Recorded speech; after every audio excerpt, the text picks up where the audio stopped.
Story 1. I've been a lifeguard at Riverside Community Pool for 3 summers now. Started when I was 16 and needed a job that worked with my swim team schedule.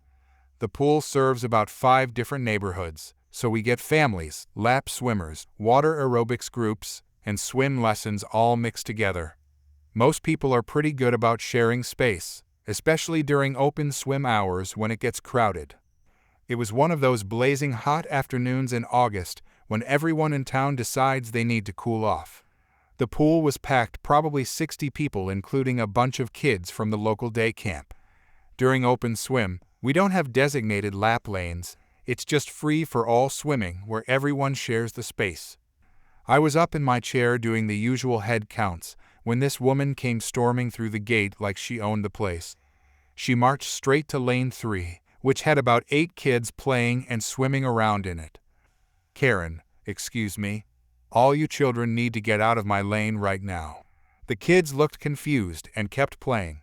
One of the day camp counselors walked over. "Counselor, I'm sorry, what's the problem?" "Karen, lane 3 is my lane. I swim here every day at this time and these children are in my way." "Counselor, it's open swim hours. All the lanes are available for everyone to use." "Karen, I don't care what time it is. I've been coming here for years and lane 3 is always mine." I climbed down from my chair because this was clearly heading somewhere bad. "Ma'am, is there a problem here?" "Karen, yes, there's a huge problem. These kids are in my lane and I need them moved immediately." During open swim, we don't have assigned lanes. Everyone can use any part of the pool." "Karen, that's ridiculous. I'm a serious swimmer and I need a full lane to myself." "I understand, but the pool is really crowded today. Maybe you could share the lane or come back during lap swim hours at 6. "Karen, I'm not sharing anything and I'm not changing my schedule for a bunch of screaming kids." She walked right into the water in lane 3 and planted herself in the middle of it. The kids were trying to swim around her, but she was deliberately blocking them. "Karen, nobody swims in this lane until these children leave." "Ma'am, you can't block other swimmers. That's a safety hazard." "Karen, I'm not moving until I get my lane back." She literally sat down in the shallow end with her arms crossed. Kids were bumping into her trying to swim, and their parents were starting to notice what was happening. "Parent, could you please move so my daughter can swim?" "Karen, your daughter can swim anywhere else in the pool." Ma'am, I need you to either share the lane or exit the water." "Karen, make me." Those 2 words told me everything I needed to know about how this was going to go. I climbed back up to my chair and grabbed my whistle. "Everyone out of the pool. Pool break." I gave 3 long blasts on my whistle, the signal for everyone to clear the water immediately. Kids started climbing out, adults were getting out, and within 2 minutes the entire pool was empty except for Karen. She was still sitting there in lane 3, looking around like she couldn't believe what was happening. "Karen, what are you doing? I didn't break any rules." "You're blocking other swimmers and creating an unsafe environment. The pool stays closed until you exit the water." "Karen, this is insane. I just want to swim laps." Then you should come during designated lap swim hours." By now, about 50 people were standing around the pool deck waiting to get back in the water.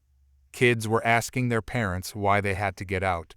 Parents were explaining that one person was being selfish and ruining it for everyone.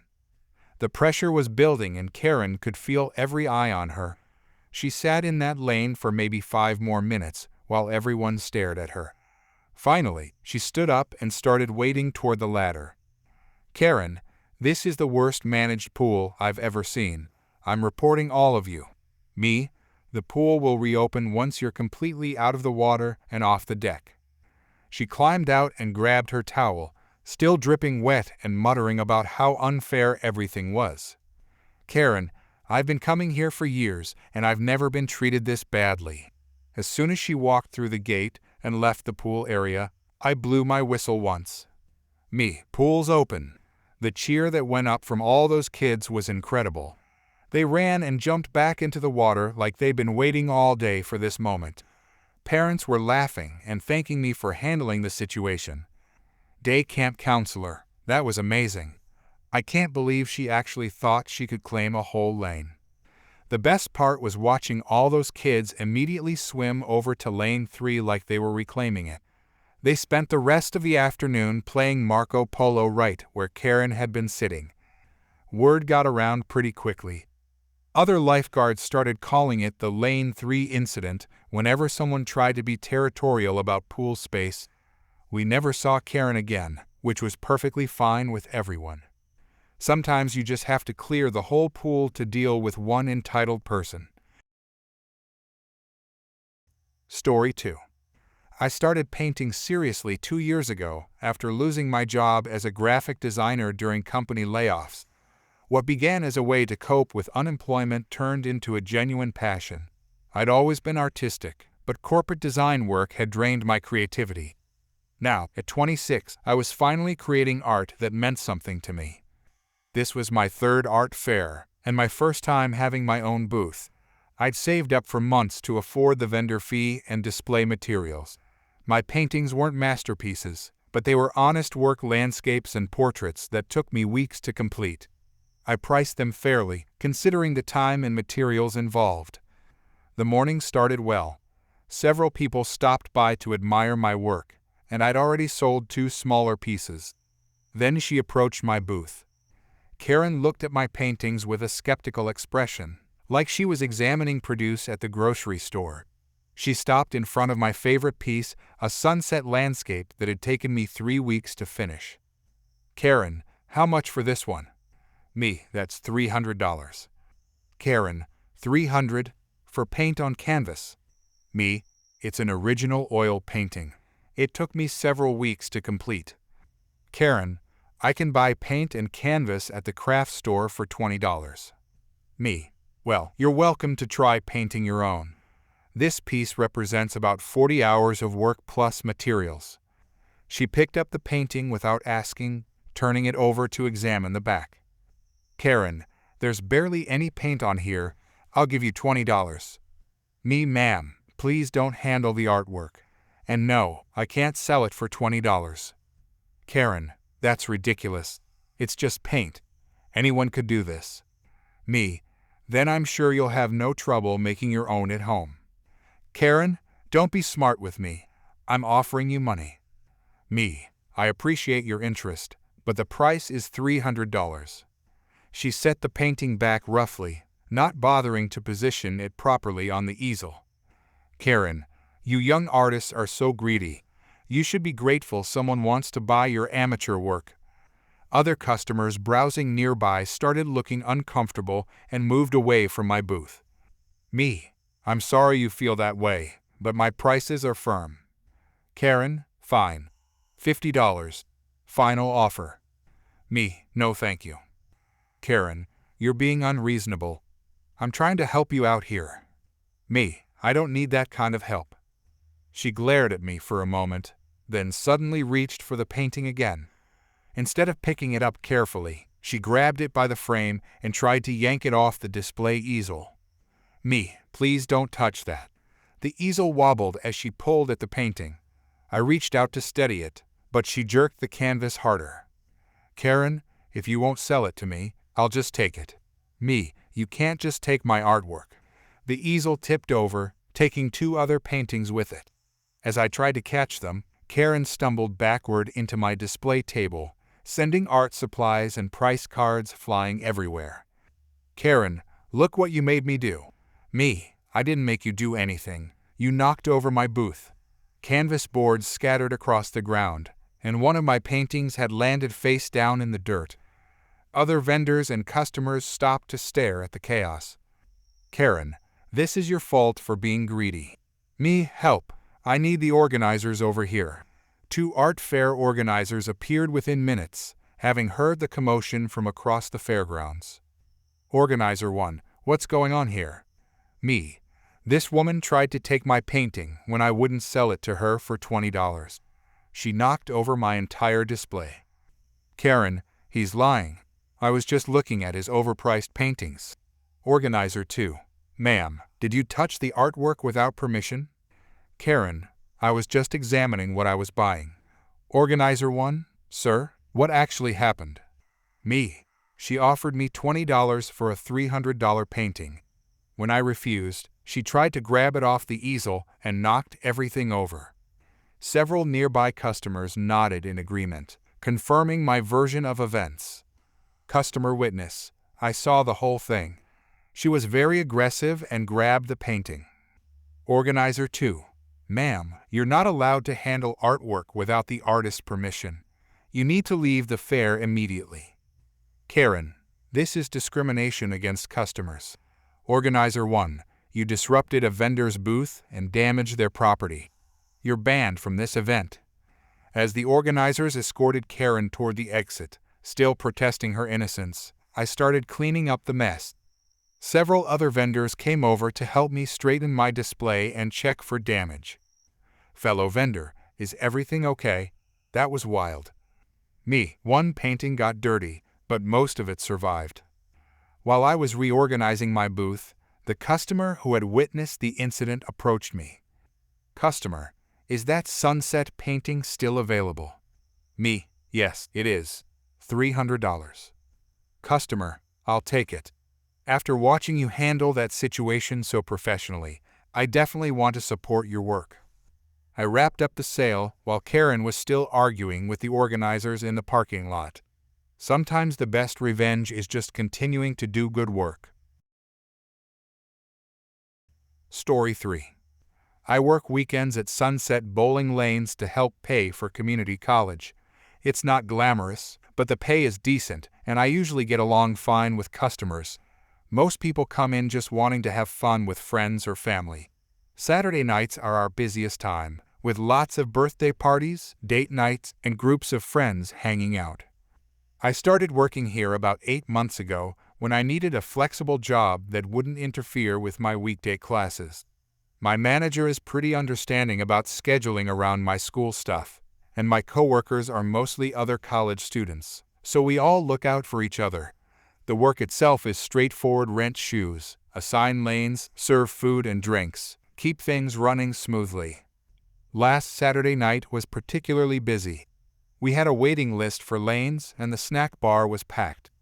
I was working the front counter when this woman came in with what looked like her family, a husband who seemed embarrassed to be there and 2 teenage kids who were already on their phones looking bored.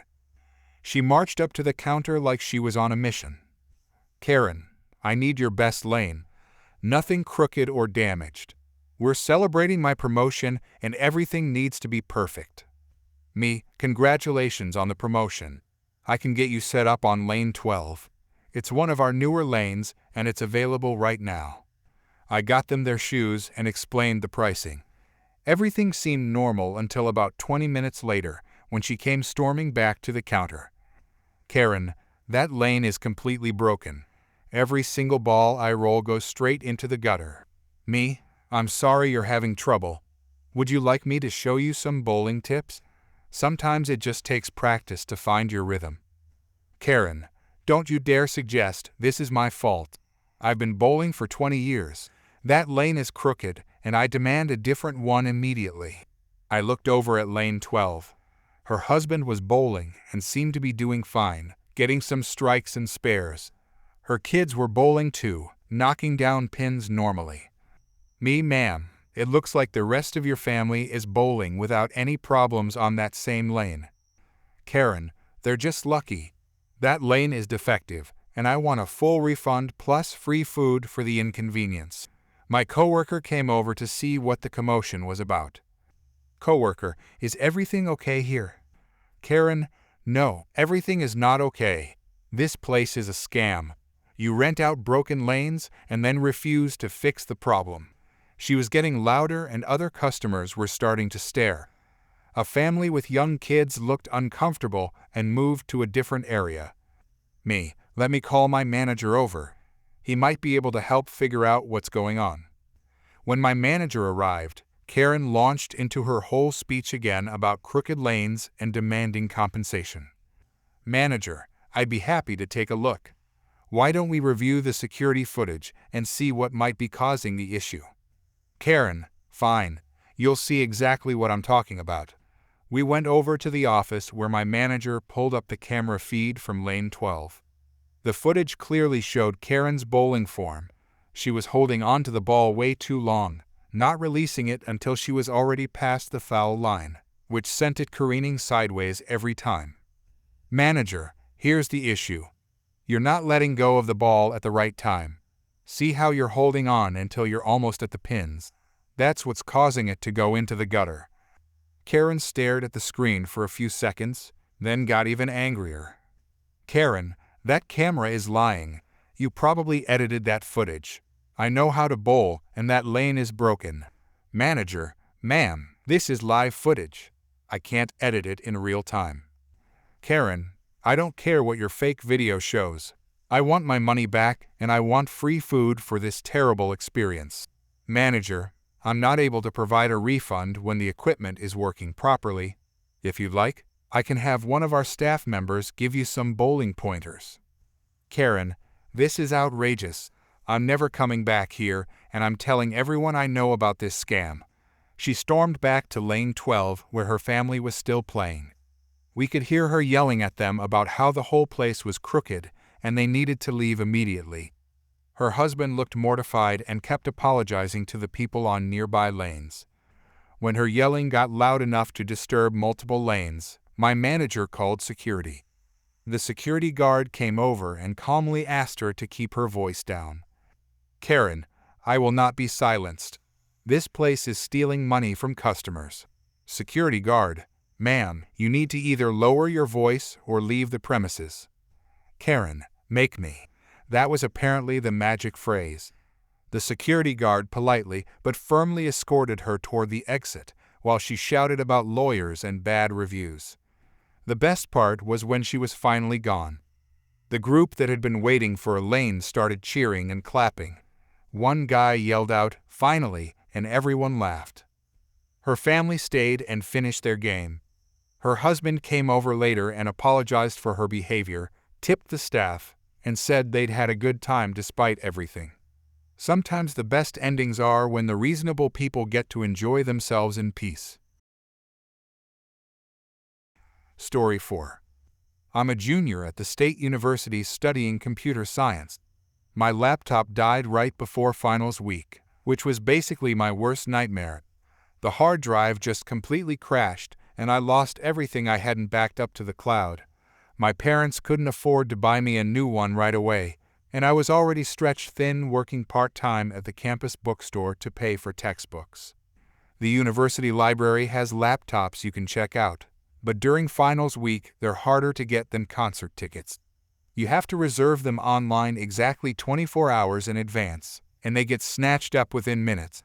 I'd been setting alarms on my phone for 3 days straight, frantically refreshing the reservation page at exactly the right time to grab one of the 15 available laptops. Finally, I managed to reserve one for today.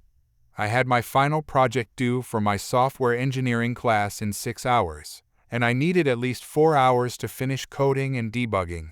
I'd already done most of the work, but my code was scattered across different cloud storage accounts, and I needed time to piece it all together. I got to the library right when it opened at 7 in the morning. The computer lab was already packed with stressed-out students, energy drink cans everywhere, and the sound of frantic typing filling the air. I went to the circulation desk to check out my reserved laptop. Librarian, can I see your student ID and the confirmation email for your reservation? I handed over my ID and showed her the email on my phone. She checked her computer system and nodded. Librarian, perfect. You reserved laptop number 7. Here's your checkout slip. You can use it until 7 tonight, but if someone has it reserved after you, you'll need to bring it back by 6:30. She handed me the laptop, and I found an empty table near the back. I plugged it in and started transferring my code files from various cloud storage accounts. Everything was going smoothly until about an hour later when this woman appeared at my table. She looked like she was in her 40s, dressed in workout clothes like she'd just come from yoga class. She was carrying a large coffee and had this expectant look on her face. Karen, excuse me, I need to use that laptop. Me, sorry, but I have it reserved until tonight. There might be other laptops available at the circulation desk. Karen, I don't think you understand. I need this laptop right now. Me, I understand, but I reserved it yesterday. I have the confirmation email and everything. She put her hands on her hips and got that look that meant trouble was coming. Karen, look, kid, I pay taxes in this city. That means I pay for this library and everything in it. This laptop belongs to me just as much as it belongs to you. I stared at her for a second, trying to process what she just said. Me, that's not how library reservations work. You need to book them in advance like everyone else. Karen, I don't need to book anything. I'm a taxpayer. This is public property and I have every right to use it. She reached over and started closing my laptop while I was still working on it. Me, hey, stop that. I'm in the middle of something important. Karen, well, I have important things to do too. You can use the computers over there. She pointed to the desktop computers, which had a line of students waiting to use them. Me, those have a 30-minute limit. I need this laptop for my final project that's due today. Karen, that's not my problem. I was here first. Me, you literally just walked up to my table. I've been here for over an hour. Karen, I was here first in the tax-paying sense. My money bought this laptop. This was getting ridiculous. I saved my work and closed the laptop before she could mess anything up. Me, look, if you want to use a laptop, you need to go to the circulation desk and see if there are any available. This one is reserved. Karen, I'm taking this laptop whether you like it or not. She grabbed the laptop and started walking toward another table. I followed her, carrying my books and charger. Me, you can't just take someone else's reserved laptop. By now, other students were starting to look over. Finals week stress was already high, and everyone was on edge. Karen, watch me.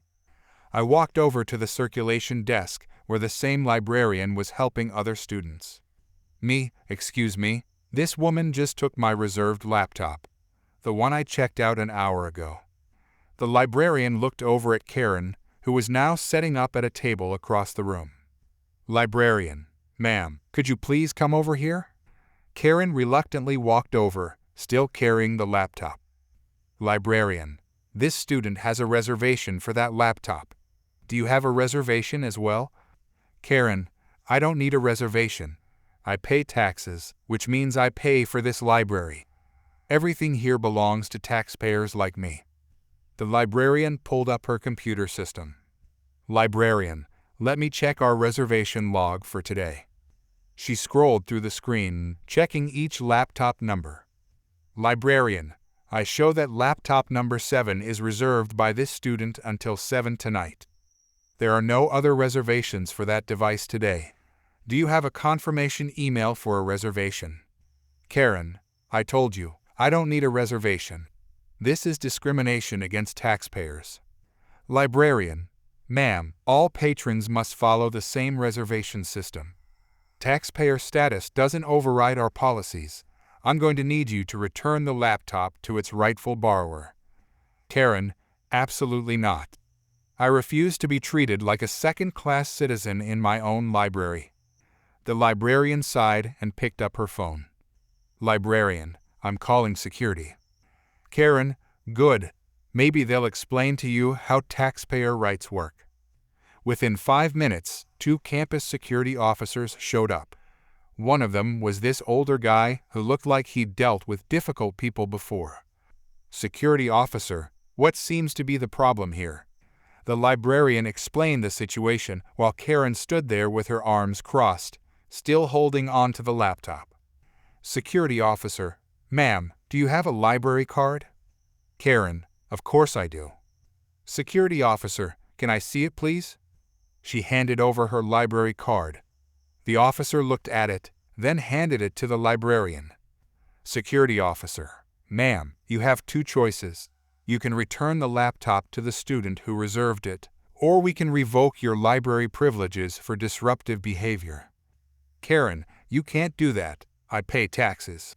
Security officer, library privileges are not guaranteed by taxpayer status.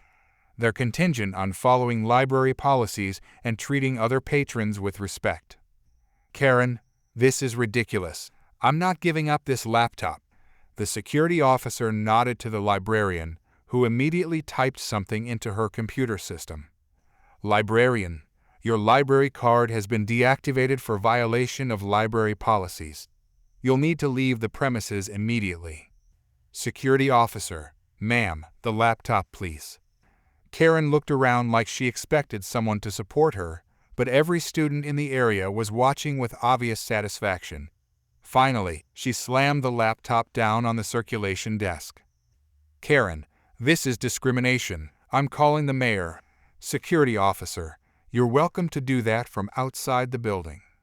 As the security officers escorted her toward the exit, something amazing happened.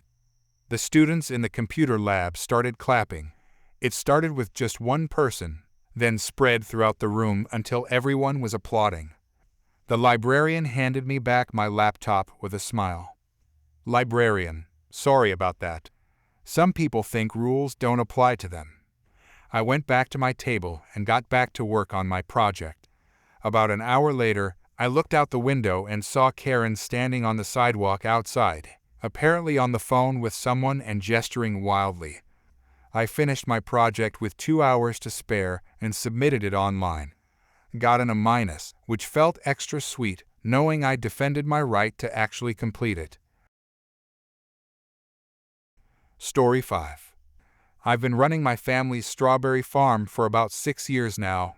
My dad started it when I was a kid, and I took over after he had his heart attack. It's not easy work. We're up before dawn during growing season, dealing with weather, pests, and all the challenges that come with farming. The weekend farmers market has been our main source of income for the past 3 years. We set up our stall every Saturday and Sunday from April through October. It's hard work, but I love meeting customers and seeing families pick out fresh produce for their meals. Our strawberries are organic and we charge fair prices. We're not the cheapest vendor at the market, but our berries are picked fresh the morning of each market day. Regular customers know the quality and are happy to pay for it. We've built a good reputation over the years. Last Saturday started like any other market day. I had my usual display set up with clear price signs showing $4 per basket. My teenage nephew was helping me that day, learning the business. The morning crowd was steady and friendly. Around noon, this woman approached my stall. She was dressed expensively and had that look like she owned the place. She started examining my strawberries, picking up different baskets and inspecting them closely. Karen, how much for all of these? Me, they're $4 per basket, as marked on the sign. Karen, no, I mean if I buy all of them. What's my bulk discount? I had about 40 baskets left, which represented most of my remaining inventory for the day. Me, I don't offer bulk discounts. The price is $4 per basket regardless of quantity. Karen, that's ridiculous. Everyone gives bulk discounts. I'm talking about buying your entire stock. Me, ma'am, these are premium organic strawberries picked this morning. The price is fair and clearly posted. Karen, look, I'll take everything for $2 per basket. That's still good money for you. My nephew was watching this conversation with wide eyes. He'd never seen someone try to negotiate like this at a farmer's market. Me, I'm sorry, but I can't sell at half price. That doesn't even cover my costs. Karen, don't be greedy. $2 is a generous offer for bulk. Me, the price is $4 per basket. If you don't want to pay that, you're welcome to shop elsewhere. That's when her whole attitude changed. Her face got red and she started raising her voice. Karen, do you know who I am? I run a catering business. I could be a regular customer. Me, that's great. But the price is still $4 per basket. Karen, this is highway robbery. You farmers are all the same trying to rip people off. Other customers were starting to stare. A few people stopped browsing to watch what was happening. Me, ma'am, please lower your voice. You're disturbing other shoppers. Karen, I'll talk however I want. Your prices are outrageous. Me, then I suggest you find strawberries somewhere else that meet your budget. Karen, fine, you just lost a big sale. I thought she was going to leave, but instead she stepped closer to my table. She had this crazy look in her eyes. Karen, maybe you'll reconsider when your precious strawberries are worthless. Before I could react, she swept her arm across the front of my table. Baskets went flying everywhere. Strawberries scattered across the ground, getting crushed under people's feet. About 15 baskets worth of berries were destroyed in seconds. My nephew, what the heck, lady? Karen, there. Now see if you can sell those at $4.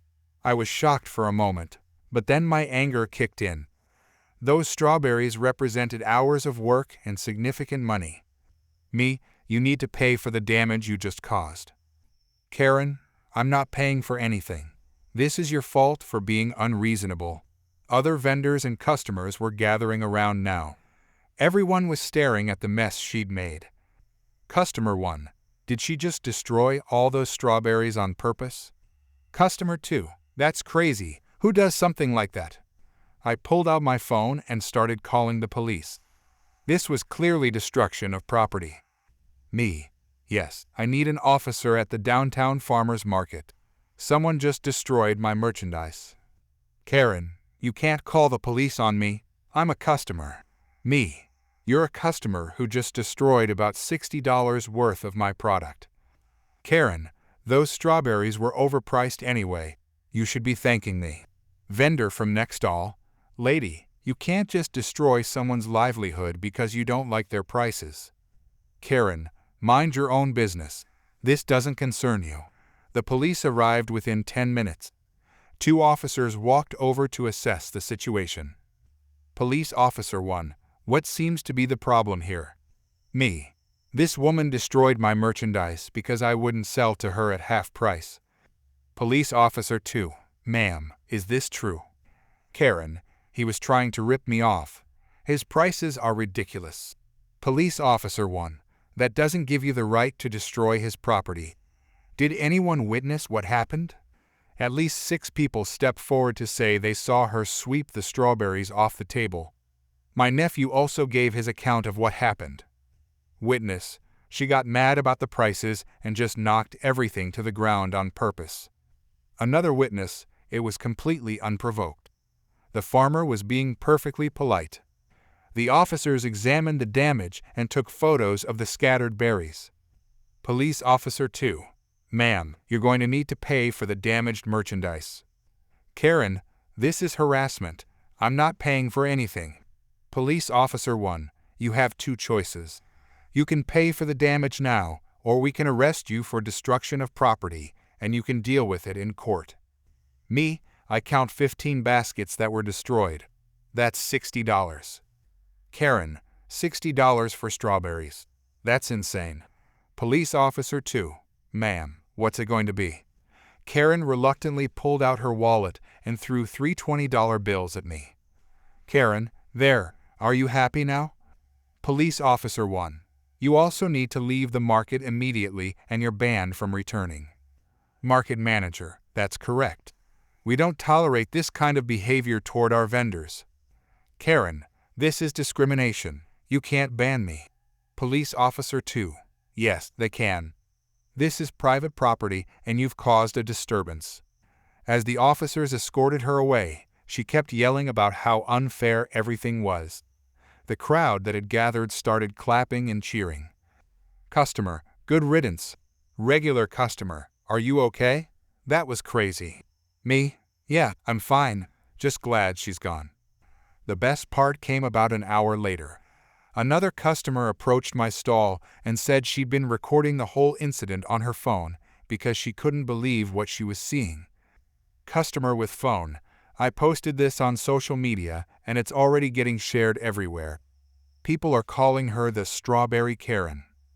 By the end of the day, multiple people had come by specifically because they heard about what happened. They wanted to support my business after seeing how I was treated. I actually sold out of strawberries earlier than usual. The next week, the market manager told me that Karen had called trying to get her ban lifted, claiming she was the victim. But with multiple witnesses and video evidence, there was no way that was happening. Even better, word spread to other farmers' markets in the area, and she's now banned from 3 different markets for similar behavior. Apparently, trying to bully vendors into giving discounts was her usual routine. My nephew still talks about that day. He learned a valuable lesson about standing up to bullies and the importance of having fair prices clearly posted, and I learned that sometimes the best advertising comes from crazy customers who make themselves look ridiculous.